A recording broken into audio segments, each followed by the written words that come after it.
Baik, anak-anak, jadi ini mitosis. Saya akan jelaskan ada prosesnya, yakni dari profase, metafase, anafase, dan telofase atau disingkat promat. Nah, di profase ini kromosom atau yang membawa materi genetik DNA dan lain sebagainya itu berada di dalam inti sel. Jadi ini berada di inti sel. Ini nantinya akan mulai membentuk kromosom, ya, benang-benang tadi membentuk kromosom, dan ini ada sentriol. Sentriol itu yang berfungsi dalam pembelahan sel. Jadi organel yang berfungsi dalam pembelahan sel. Di sini ada benang-benang spindle di bagian luar yang akan bergabung. Nah, lalu fase selanjutnya di bagian kinetokor atau di tengah bagian kromosom itu nanti akan diarahkan oleh benang spindle menuju tengah bagian sel. Ini namanya proses metafase. Berada di tengah atau berada di pas bagian tengah sel itu metafase. Nah, di proses anafase yang ketiga itu kromosom tadi ditarik menuju ke sentriol atau menuju ke kutub-kutub. Nah, setelah itu di telofase ini nanti akan terbentuk fase penyibakan, mulai akan terbelah selnya.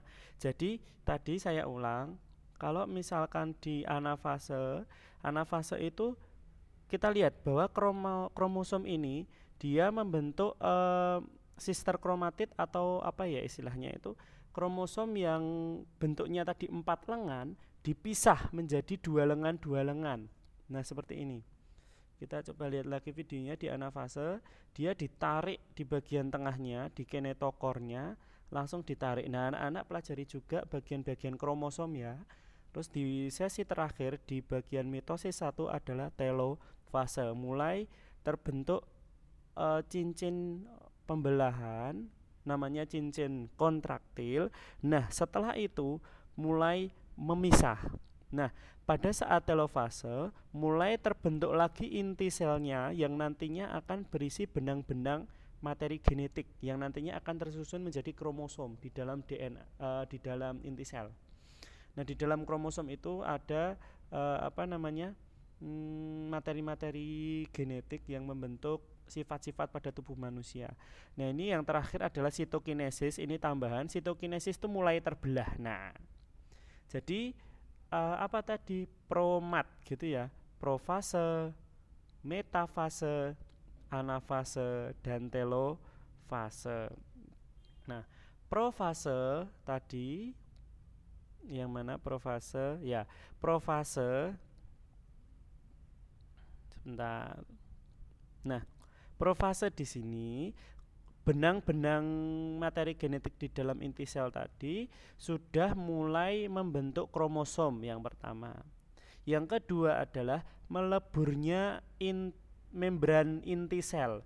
Jadi membran inti selnya itu melebur sehingga apa? Materi genetik atau kromosomnya ini nanti bisa keluar, bebas berjalan-jalan ke sel. Itu profase. Nah, ini melebur. Nah, melebur, terus benang-benang spindle itu tadi itu mulai menarik kromosom, kromosomnya mulai bercecer keluar.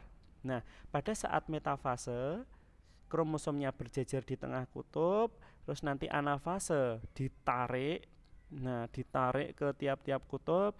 Telofase nanti mulai membentuk sel yang baru. Nah, mulai membentuk inti juga, dan nanti di sitokinesis sel itu akan terbelah menjadi 2.